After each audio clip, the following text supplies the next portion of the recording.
The show begins with 15 men and 15 women from Atlanta, Georgia, who enter the pods, where they can date each other without seeing each other. They can only hear each other's voices through a speaker. They have 10 days to find their soulmate and propose to them. If they get engaged, they can meet face-to-face and then go on a couple's retreat in Mexico, move in together in an apartment complex, meet each other's families and friends, and plan their weddings. At the altar, they have to decide whether to say I do or I don't. The first episode introduces us to some of the singles and their backgrounds. We have Cameron, a scientist who proposes to Lauren, a content creator.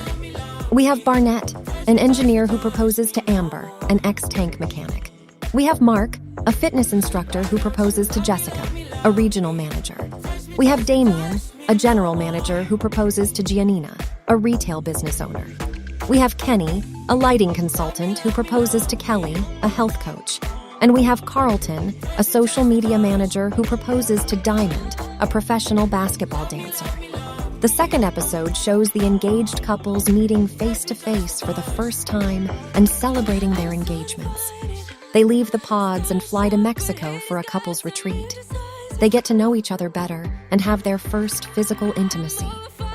The third episode shows the couples enjoying their time in Mexico and bonding with each other. They also meet the other couples for the first time and compare their relationships. Carlton reveals to Diamond that he is bisexual and has dated both men and women in the past. She feels betrayed and hurt that he didn't tell her sooner. They have a heated argument and break up. The fourth episode shows the couple leaving Mexico and moving in together in an apartment complex in Atlanta. They adjust to living together and face new challenges and conflicts. The fifth episode shows the couples meeting each other's families and friends and trying to get their approval and support. Some of them face resistance or criticism from their loved ones. Jessica struggles with her attraction to Barnett and her doubts about Mark. She tries to sabotage Barnett and Amber's relationship by telling Amber that Barnett is unsure about her. Giannina and Damien have ups and downs in their relationship. Lauren worries about Cameron's family accepting her as a Black woman.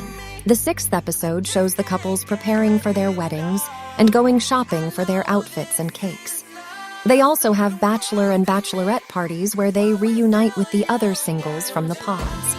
The seventh episode shows the couples facing their final decision at the altar, where they have to say, I do or I don't. Jessica rejects Mark and leaves him heartbroken. Kelly rejects Kenny, and he handles it gracefully. Damien rejects Giannina, and she runs away in tears. Barnett says, I do to Amber, and they get married. Cameron says, I do to Lauren, and they get married. The eighth episode is the reunion special where the couples reunite with Nick and Vanessa Lockie, the hosts of the show, and update them on their current status. Cameron and Lauren and Barnett and Amber are still happily married after a year and a half. Damien and Giannina are dating again, but are not engaged. Jessica apologizes to Mark, Barnett, and Amber for her behavior on the show. Carlton apologizes to Diamond for hurting her. And that's it for the recap of Love is Blind Season 1. I hope you enjoyed this video, and if you did, please give it a thumbs up and subscribe to my channel for more recaps of your favorite shows. Let me know in the comments what you think of Love is Blind Season 1 and who is your favorite couple from the show. Thank you so much for watching, and I'll see you next time.